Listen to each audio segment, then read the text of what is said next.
Shalom, shalom, queridos amigos, muy bienvenidos un día más a Israel a diario. Hoy es miércoles 11 de septiembre, 9 del mes de Elul, 11 de septiembre, una fecha que sin duda asociamos al terrorismo más letal y devastador. Llevamos aquí en Israel 341 días de guerra y todavía hay 101 rehenes en la franja de Gaza. Pero hoy vamos a comenzar con una información que no está en los diarios. Sucedió durante la mañana. El portavoz del ejército de Israel dio a conocer que un helicóptero de la Fuerza Aérea que había sido enviado durante la noche a rescatar, a evacuar a un combatiente de ingeniería que resultó gravemente herido por disparos de un francotirador de Hamás. El helicóptero se estrelló al tocar suelo, al tocar tierra. 2 tripulantes del helicóptero, 2 soldados israelíes murieron, otros 6 resultaron heridos. 3 de ellos de gravedad. Los heridos fueron trasladados al hospital Soroka en la ciudad de Beersheba. El comandante del cuerpo designó una comisión investigadora que va a verificar si el accidente se produjo como resultado de un fallo técnico o un error humano. Y también hablamos de un atentado terrorista que sucedió poco antes de las 10 de la mañana aquí en Israel, cerca de Betel, en la margen occidental. Un israelí resultó herido de extrema gravedad, se encuentra en estado crítico a esta hora. El conductor de un camión que transportaba gas lo atropelló en forma intencional. El terrorista fue abatido, fue neutralizado en el lugar. Se trata de Ail Def Ala, de la aldea palestina Rafat, cerca de Ramala, de 58 años de edad. Se estrelló violentamente contra un grupo de personas que esperaban en la parada de autobuses de Givat Asaf y allí logró herir de extrema gravedad a este joven israelí de 20 años de edad. Y ahora sí vamos a los diarios de hoy, a las primeras planas, porque todos quedamos bajo la tremenda impresión de las imágenes que mostró anoche el portavoz del ejército de Israel, Daniel Hagari, imágenes del túnel donde fueron retenidos los 6 rehenes israelíes, al parecer durante semanas, los 6 rehenes que fueron asesinados finalmente por Hamás, y me refiero a Carmel Gat, Alex Lubanov, Eden Yerushalmi, Ori Danino, Almog Sarusi e Hirsch Goldberg Polin. Y así lo reflejan también todas las tapas de los diarios hoy. Y Yediot Aharonot abre su edición con una imagen del túnel en la que se ve lo angosto y hermético que era el charco de sangre que es el lugar donde los rehenes fueron asesinados, y sus fotografías. El titular simplemente dice inhumano. Y agrega en la bajada, el charco de sangre en el túnel de Hamás lo dice todo. Aquí, en condiciones en las que ningún ser humano debería sobrevivir, ellos vivieron y fueron asesinados. Y la cita del portavoz de Tzahal: hay más rehenes retenidos en las mismas condiciones. Una familiar de uno de los rehenes decía esta mañana algo que comentábamos también con algunos colegas. Mientras uno no ve las imágenes, queda lugar a la imaginación, y nunca la mente humana normal, por decirlo de algún modo, puede imaginar semejante escenario. Por lo tanto, queda cierto lugar a la esperanza, o lo que en Estados Unidos denominan wishful thinking, lo que uno desearía que sea y que nunca puede llegar a pensar, ni mucho menos a desear que sea lo que vimos anoche.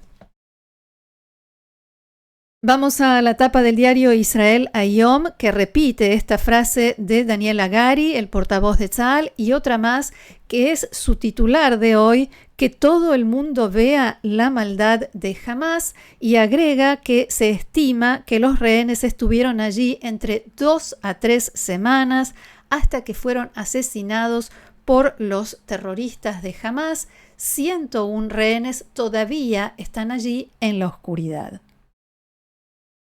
El diario Maariv trae en su primera plana de hoy otro dato de esta realidad que nos golpeó ayer y el titular es Un infierno dentro de la habitación de los niños. En el lugar fueron encontrados colchonetas, botellas con orina y armas. Y la verdad es que cuando recibimos la información y cuando transmitimos la información, creíamos comprender de qué estábamos hablando, pero verlo así y entenderlo fue una verdadera bofetada.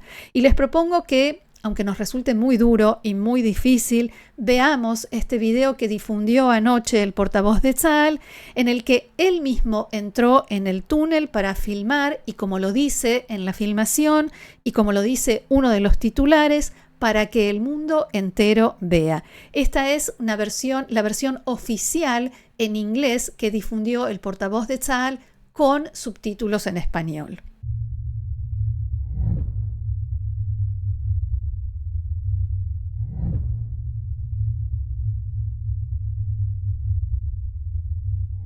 In the next couple of minutes, we're going to go down into the tunnel shaft 20 meters below, where the hostages were murdered. The tunnel shaft was in a children's room, in a house. Those are the walls of this children's room, with Snow White and Mickey Mouse on the wall, and a tunnel shaft where hostages were murdered downstairs, 20 meters below the ground. Hamas used those letters in the tunnel, and there was a hiding floor. All he needed to do is to break the floor and then go out through the children's room, inside to the street, and go back into the tunnel. This is how Hamas built this tunnel. The shaft goes down about 20 meters into the ground, using 4 separate letters. There, it connects to a narrow tunnel with no rooms that is so low you can't stand up straight in it. The tunnel is about 120 meters long and ends in a blocked iron door. This short blocked part of the tunnel is where the hostages were held and murdered. We know that between 2 to 6 terrorists were here with the hostages. We are gathering all the stuff here for forensics, for intelligence. We can see magazines, an AK-47 magazine, chargers, all used by the terrorists, Quran books, a hairbrush. We need to check who used it. But there were women here in the tunnel. This is their blood. This is the blood of Hirsch, Eden, Carmel, Uri, Almog, and Alex. They were heroes, and they were here in this tunnel for weeks or days, we will find out. But they were here in this tunnel in horrific conditions, where there is no air to breathe, where you cannot stand. And they survived, but they were murdered by terrorists, and they're still hostages, 101. Some of them are alive in the same conditions in tunnels like this in Gaza.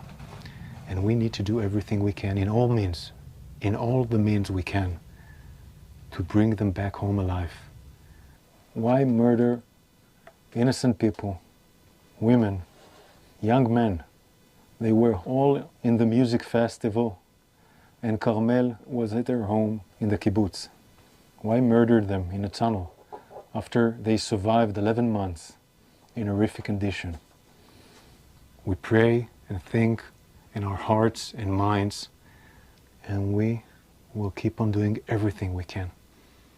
Everything to bring back home all the hostages. Como decía uno de los titulares, sencillamente inhumano. Y en su columna de opinión de hoy en el diario Yediot Aharonot, Daniela Ringel-Hoffman se refiere precisamente a esto, al hecho de que el portavoz de Tzal decidiera hacer una versión en inglés de este macabro video y difundirla en todo el mundo. Y cita la frase de Daniela Gari: hemos difundido este video en inglés para que el mundo vea conozca y recuerde la maldad de Hamás. La periodista cuenta en su columna que en ese momento pensó en qué diría su madre, sobreviviente del Holocausto, si estuviera viva y pudiera ver estas imágenes. Si supiera que Eden Yerushalmi, que tenía 24 años y cuando su cuerpo fue traído de vuelta a Israel pesaba 36 kilos, no mucho más que ella cuando salió del campo de concentración. Ese túnel oscuro, dice, nos lleva hacia atrás 85 años, no solo por las voces, sino también por el silencio de la mayor parte del mundo. Lo mismo sucedió después del 7 de octubre, después de los asesinatos, violaciones, torturas y secuestros masivos de Hamás y otros grupos, otros terroristas dentro de Israel. Y hace una recapitulación de distintas excusas y motivos que alegan quienes se esconden detrás del silencio o quienes muestran indiferencia. Por último, la columna vuelve a la frase de Daniel Hagari para que el mundo vea, sepa y recuerde, y dice lo siguiente: el mundo verá, y si ve, sabrá, y si sabe, recordará, y si recuerda, ¿qué? Para reflexionar. Después de que se diera a conocer este video, centenares de personas encabezadas por familiares de rehenes se reunieron en el centro de Tel Aviv y en la plaza de los rehenes para clamar, para exigir la liberación de los rehenes, que se firme un acuerdo ya mismo. Y también celebraron, entre comillas, conmemoraron el triste cumpleaños que señalábamos ayer, 27 años de los mellizos Gali y Ziv Berman, que fueron secuestrados de su casa en Kfar Aza el 7 de octubre. Mientras tanto, las negociaciones por el acuerdo siguen congeladas, no se registra ningún avance, ni siquiera optimismo o esperanzas de que se vaya a lograr un avance. Y en este contexto, el titular del partido Amahanea Mamlahti, diputado Benny Gantz, se reunió en las últimas horas con el primer ministro de Qatar, Mohamed Al-Thani. Recordemos que Qatar es uno de los mediadores en estas negociaciones, junto con Egipto y Estados Unidos.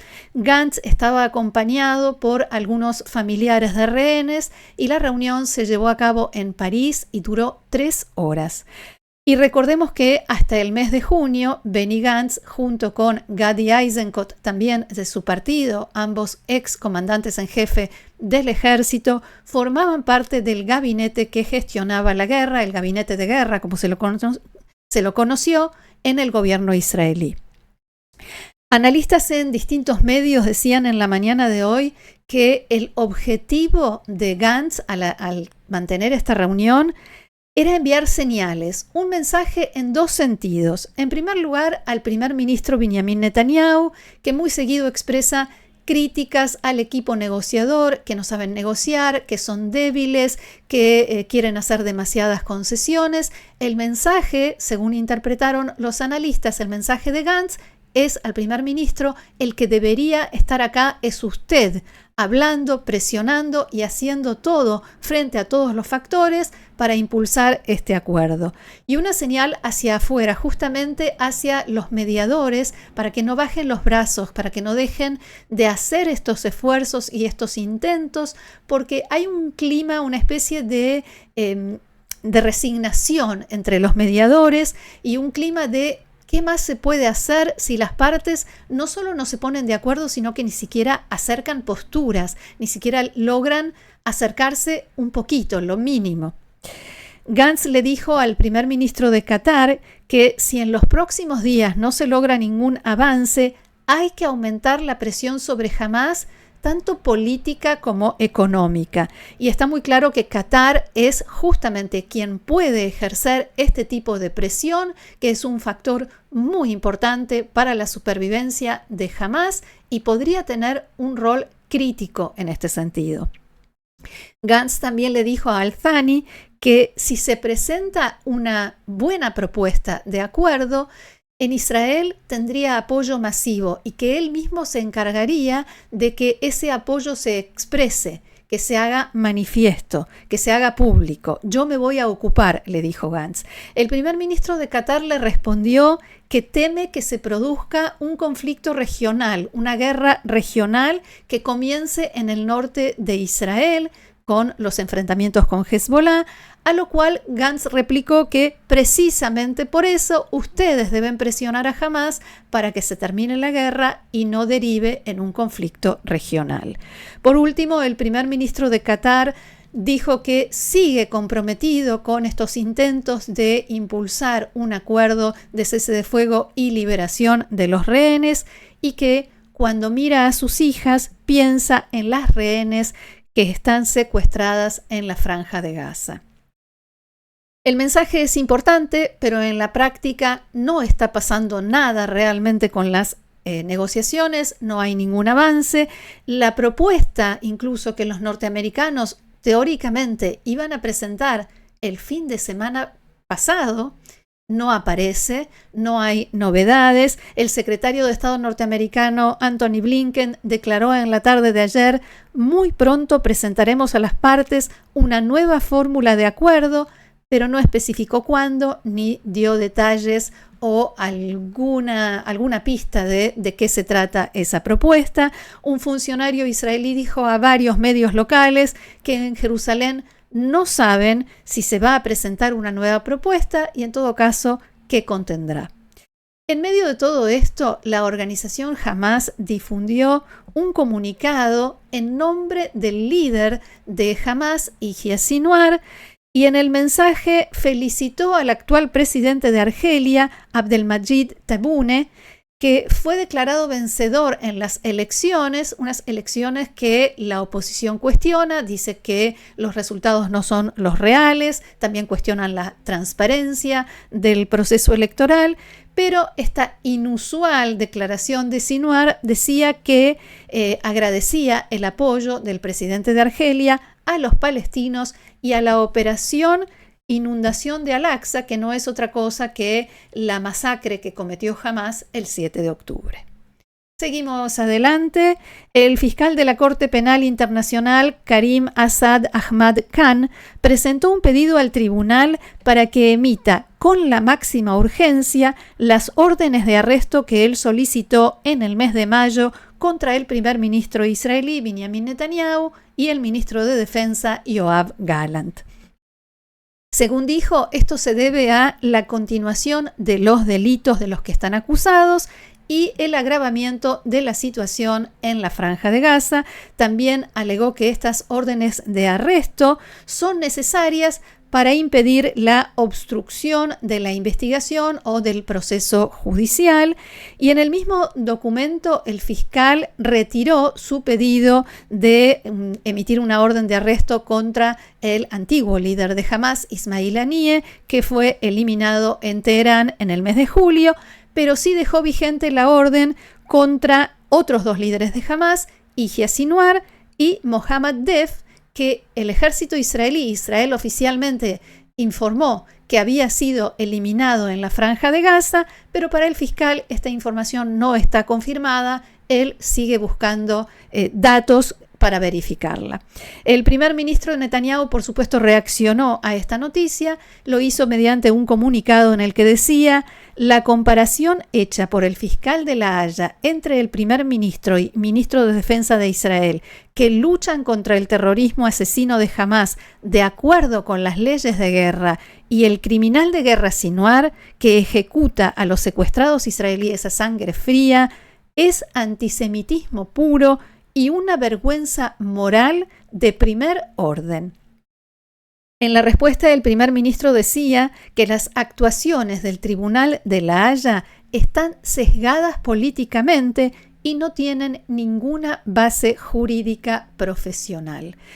Y es interesante porque el propio fiscal Khan hizo unas declaraciones muy parecidas en el año 2016 en una entrevista en televisión, antes de ser fiscal, por supuesto, en la que realmente criticó muy duramente a la Corte. En esa entrevista dijo, por ejemplo, que es como una embarcación que no está en condiciones de navegar y que es como un alcohólico que en primer lugar tiene que reconocer, que admitir que tiene un problema y después solucionarlo. La Corte debe ser reparada en forma significativa, dijo en su momento el ahora fiscal, y dijo que las investigaciones internacionales son un asunto serio y no pueden guiarse por lo que dicen los noticieros de CNN, la BBC y Al Jazeera. Para decirlo en lenguaje jurídico, a confesión de parte, relevo de pruebas.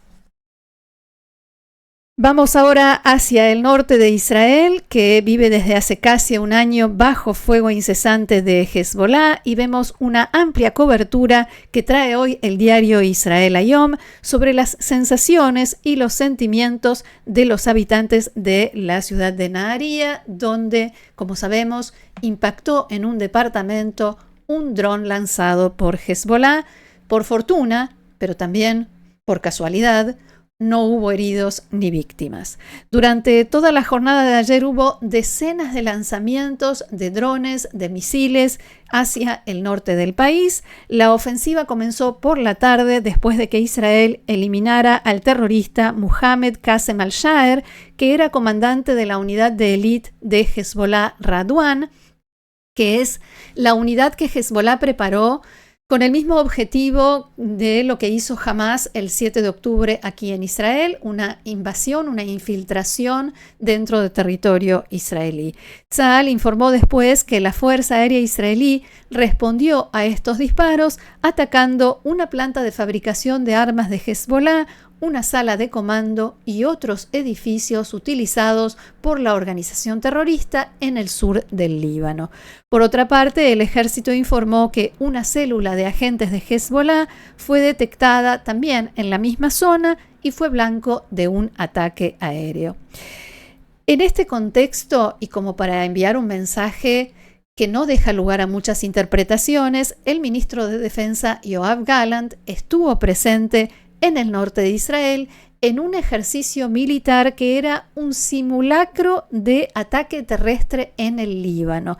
Y allí dijo: el centro de gravedad se está moviendo hacia el norte. Nos estamos acercando al final de nuestras misiones en el sur, pero tenemos una tarea aquí que no se ha llevado a cabo, y esta misión es cambiar la situación de seguridad y devolver a los residentes del norte del país a sus hogares.